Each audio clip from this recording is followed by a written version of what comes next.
नमस्कार, बहुत स्वागत आप सभी का। जी मध्य प्रदेश छत्तीसगढ़ देख रहे हैं आप और आपके साथ मैं हूं कीर्ति दीक्षित। छत्तीसगढ़ में अपराध और अपराधी इन दिनों एक दूसरे के पर्याय बने हुए हैं। अपराधी अपराध को अंजाम दे रहे हैं और पुलिस फिलहाल बेसुध नजर आ रही है। और ऐसा इसीलिए क्योंकि अगर वाकई पुलिस एक्शन मोड में होती तो बलौदाबाजार मामले में लोगों को न्याय मिल चुका होता। अगर वाकई पुलिस एक्शन मोड में होती तो कवर्धा कांड में दोषी सलाखों के पीछे होते। और वाकई अगर पुलिस एक्शन मोड में होती तो आज कांग्रेस को न्याय यात्रा निकालकर न्याय की गुहार नहीं लगानी पड़ती। लेकिन अफसोस, कानून व्यवस्था फिलहाल चारों खाने चित्त नजर आ रही है। सीधा सीधा गृह मंत्री को बर्खास्त कर देना चाहिए। एसटी, एससी, ओबीसी, अब बताते कि कौन सा समाज टारगेट में है। हमारे समाज के लोगों को विगत कई महीनों से टारगेट किया जा रहा है। टारगेट करके लोगों को परेशान किया जा रहा है, मारा जा रहा है। 5 वर्षों में जो सरकार रही है उस सरकार ने कोई नहीं, सारे विषयों को एक साथ किया जा रहा है। नई नियुक्तियां भी की जा रही हैं, उसमें नया बल भी मिलेगा पुलिस को।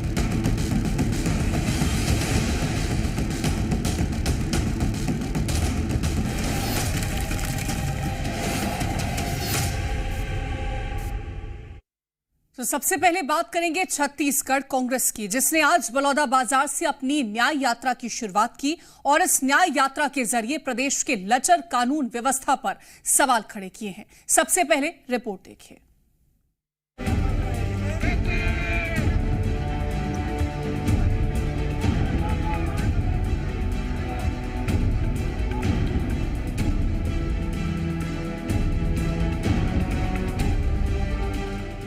छत्तीसगढ़ में कानून व्यवस्था किस कदर चरमराई हुई है, इसकी गवाही हर दिन प्रदेश में आ रही खबरें दे रही हैं। और अब इसी कानून व्यवस्था को लेकर छत्तीसगढ़ कांग्रेस ने न्याय यात्रा की शुरुआत की है, जो कि 2 अक्टूबर तक चलेगी। इस न्याय यात्रा के जरिए प्रदेश में हो रही हिंसा, हत्या समेत कई मुद्दों को लेकर कांग्रेस प्रदेश की कानून व्यवस्था पर सवाल खड़े कर रही है, जिसकी बागडोर गृह मंत्री विजय शर्मा के हाथों में है।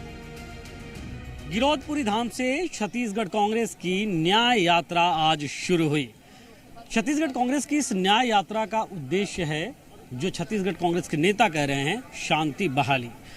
छत्तीसगढ़ कांग्रेस के नेताओं का कहना है कि कानून व्यवस्था की स्थिति प्रदेश में ठीक नहीं है और इस वजह से ही वो इस न्याय यात्रा को करने के लिए मजबूर है। ये न्याय यात्रा पैदल यात्रा है। गिरौदपुरी धाम से आज ये न्याय यात्रा निकली है और 125 किलोमीटर का फासला तय करके रायपुर के गांधी मैदान में जाके ये समाप्त होगा। जिस तरह से ये यात्रा की जा रही है, एक तरह से कानून व्यवस्था को लेकर सरकार को तो घेरा ही जा रहा है, साथ साथ ये भी कहा जा रहा है कि इस यात्रा के जरिए शांति का संदेश कांग्रेस दे रही है। वहीं जब इस मामले में कांग्रेस नेताओं से बातचीत की गई तो उनका साफ कहना है कि उनकी लड़ाई अन्याय के खिलाफ चलती रहेगी। आज प्रदेश कांग्रेस कमेटी के आह्वान पर छत्तीसगढ़ न्याय यात्रा की शुरुआत हुई है। आज पहला दिन है। यात्रा का मकसद शांति का संदेश, भाईचारा का संदेश, मन के एक समान। और जिस तरह से प्रदेश में अपराध गढ़ बना दिए भारतीय जनता पार्टी की सरकार ने, जिस तरह से प्रदेश अशांत हो चुका है, प्रदेश जल रहा है, इन मुद्दों को लेकर हम सीधा जनता की अदालत में अब कांग्रेस पार्टी जा रही है। पूरे प्रदेश में कानून व्यवस्था की स्थिति खराब हो चुकी है। बस्तर से लेकर सरगुजा तक सांप्रदायिक सौहार्द इस प्रदेश में बिगड़ चुका है। और मैदानी क्षेत्रों में जिस तरह से हमारे सतनामी समाज के लोगों को, आदिवासी भाइयों को बस्तर में, और साहू समाज के लोगों को, यादव समाज के लोगों को, और सारे लोगों को जिस तरह से प्रताड़ित करने का काम भारतीय जनता पार्टी कर रही है, पूरा प्रदेश अशांत हो चुका है। एक तरफ कांग्रेस न्याय यात्रा के जरिए प्रदेश की कानून व्यवस्था पर सवाल खड़े कर रही है, तो वहीं दूसरी ओर बीजेपी का कहना है कि कांग्रेस ने जो जनता के साथ अन्याय किया है उसका जवाब इस यात्रा में दे। न्याय किया है, उनको उन अन्याय का हिसाब देना चाहिए। खास करके छत्तीसगढ़ की जनता से माफी मांगनी चाहिए। किस प्रकार से एससी वर्ग के छात्रों को नंग धन प्रदर्शन करना पड़ा, वो दिन भूला नहीं। जो अन्याय किया है छत्तीसगढ़ की जनता के साथ, उनको इसके लिए पछतावा होना चाहिए, माफी मांगनी चाहिए और मुझे लगता है कि उनके अन्यायों का हिसाब उनको इस यात्रा के क्रम में देना चाहिए। छत्तीसगढ़ की कानून व्यवस्था कितनी दुरुस्त है, ये आप इन तस्वीरों में देख सकते हैं। बावजूद इसके सब कुछ दुरुस्त होने का ही दावा किया जा रहा है और अब इस दावे के बीच विपक्ष ने मोर्चा खोल दिया है। देखना होगा कि विपक्ष की इस यात्रा का क्या कुछ असर देखने को मिलता है। ब्यूरो रिपोर्ट, जी मीडिया।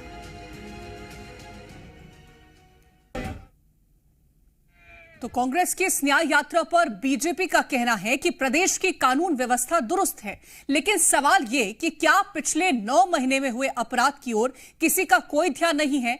वहीं जब इस सवाल का जवाब गृह मंत्री विजय शर्मा से मांगा जाता है तो वो भी कांग्रेस के पुराने कार्यकाल को याद करने लगते हैं। ऐसे में सवाल है कि आखिर पुराने ढर्रे के सहारे कब तक अपनी नाकामी छुपाई जाएगी। ये रिपोर्ट देखिए।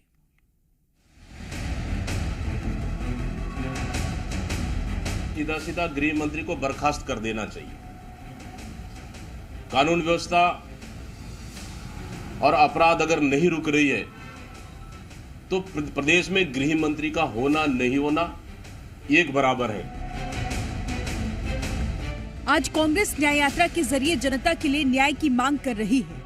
सरकार ने आदिवासी सुरक्षित नहीं है, इस सरकार में अनुसूचित जाति सुरक्षित नहीं है, इस सरकार में अब ओबीसी और साहू समाज भी सुरक्षित नहीं है।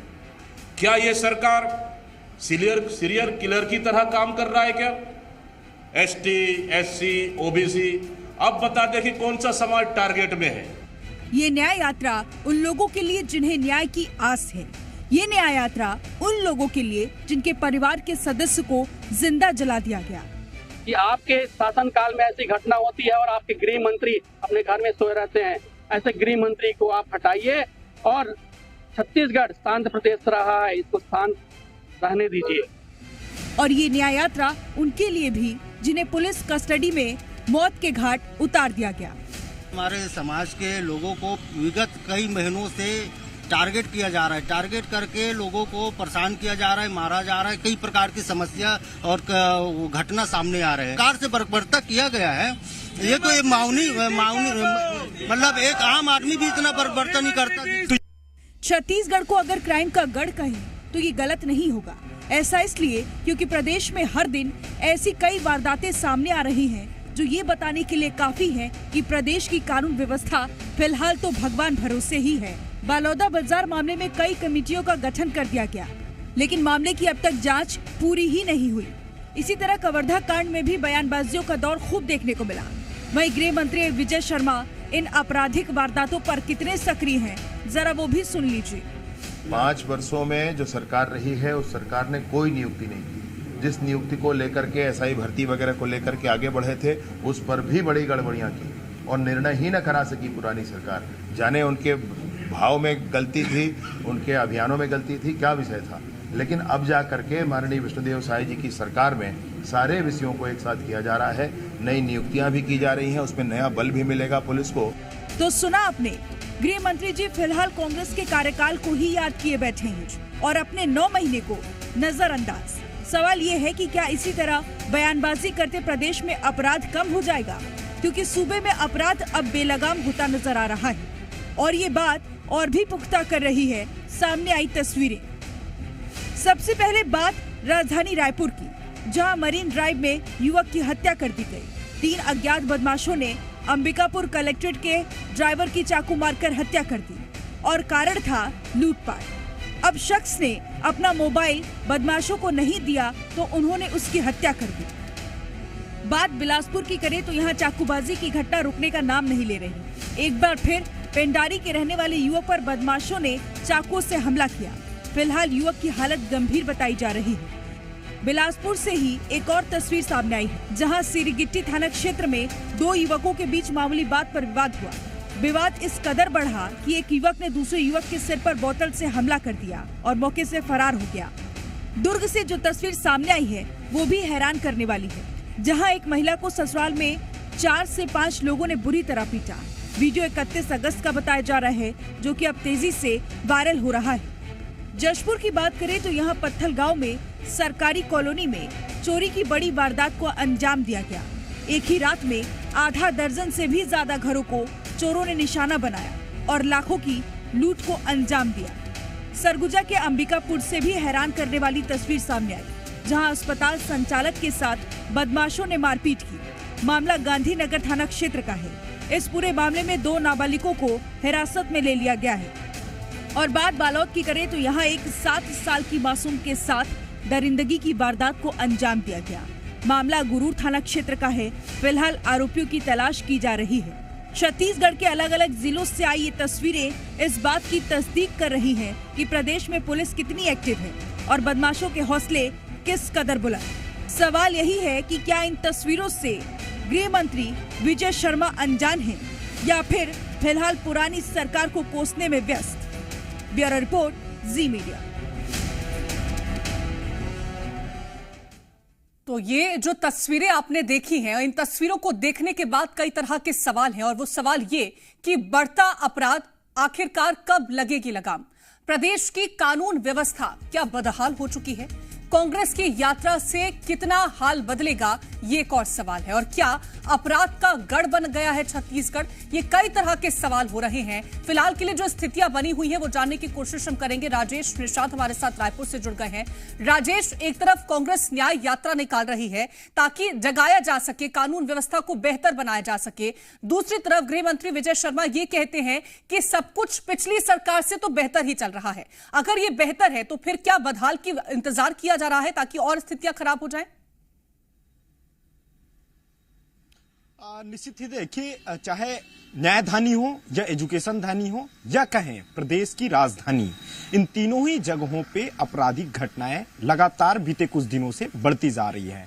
चाकूबाजी दिन दहाड़े चल रहा है, तलवारबाजी भी राजधानी रायपुर में देखने को मिली है। इतना ही नहीं, जो हृदय स्थल माना जाता है, जहां प्रदेश ही नहीं बल्कि राजधानी के दूर दराज से भी लोग पर्यटन की दृष्टिकोण से मरीन ड्राइव पहुंचते हैं, वहां पे भी हत्या का मामला निकल के सामने आ रहा है और लगातार ये घटनाएं अभी बीते कुछ दिनों से सामने आ रही है। ऐसे में सवाल जरूर उठ रहे हैं। हालांकि देखिए, कांग्रेस ने जरूर इसे मुद्दा बनाया है, चाहे बलौदा बाजार का मामला हो या कवर्धा का मामला हो। इन तमाम मसलों को लेकर के कांग्रेस न्याय यात्रा निकाल रही है और न्याय यात्रा के माध्यम से कहीं ना कहीं सरकार को जगाने की कोशिश कांग्रेस की ओर से की जा रही है। और कांग्रेस भी लगातार यही आरोप लगा रहे हैं कि प्रदेश में कानून व्यवस्था बदहाल हो चुका है। आए दिन चाकूबाजी की घटनाएं निकल के सामने आ रही है, दुष्कर्म के मामले सामने आ रहे हैं, गैंगरेप जैसी घटनाएं निकल के सामने आ रही है। सीधे तौर पे कांग्रेस सरकार के ऊपर हमला बोल रही है। हालांकि सरकार ये दावा कर रही है, क्योंकि आज ही हमने नितिन नवीन जी को भी सुना, उनका ये सीधे तौर पे कहना था, पूर्ववर्ती सरकार के ऊपर उन्होंने आरोप मढ़ाए और वो कहते नजर आए हैं कि पिछली सरकार में महादेव ऐप, शराब घोटाला समेत तमाम आरोप पूर्ववर्ती सरकार के ऊपर लगाए हैं। देखिए, बयानबाजी जम के हो रही है, लेकिन अपराधी इस वक्त बेलगाम नजर आ रहे हैं। यही वजह है कि देखिए, रायपुर रेंज के आईजी अमरीश मिश्रा ने भी आपातकालीन बैठक बुलाई थी कल, और तमाम राजपत्रित अधिकारी हैं, चाहे सीएसपी हो, एडिशनल एसपी हो, एसपी इस बैठक पे मौजूद थे और सीधे तौर पे यही निर्देशित किया गया है कि जो बदमाश हैं उनकी धरपकड़ अब तेज की जाए। इतना ही नहीं, बल्कि जो लगातार जो बदमाशी की घटना को अंजाम दे रहे हैं या आपराधिक घटनाओं को अंजाम दे रहे हैं, ऐसे लोगों को चिन्हित किया जाए और उनका जिला बदर करने की भी कार्रवाई के निर्देश दिए गए हैं। हालांकि देखिए, निर्देश कई हो रहे हैं, लेकिन धरातल की मैं बात करूं तो लगातार धरातल पे पुलिस कहीं ना कहीं फेल होती हुई नजर आ रही है। यही वजह है कि गृह मंत्री भी ये बात कह रहे हैं कि बहुत जल्द जवानों की भर्ती की जाएगी। लेकिन राजधानी वासी कहें या प्रदेशवासी कहें, बढ़ते अपराध से कहीं ना कहीं परेशान नजर आ रहे हैं, खौफजदा हैं राजधानी वासी। जी बिल्कुल, राजधानी वासी खौफजदा नजर भी आएंगे राजेश। और लोगों को हमने खुद सुना है, उनका कहना है कि अपराध लगातार, चाहे आदिवासी समाज के लोग हो, SC ST समाज के लोग हो, उनके प्रति भी बढ़ता हुआ नजर आ रहा है। और अब जिस तरह से सरकार से सवाल पूछा जाता है, गृह मंत्री से सवाल पूछा जाता है, तो क्या कानून व्यवस्था को यह कहकर के छुपा लिया जाएगा कि पूर्ववर्ती सरकारों में इस तरह से अपराध होते थे?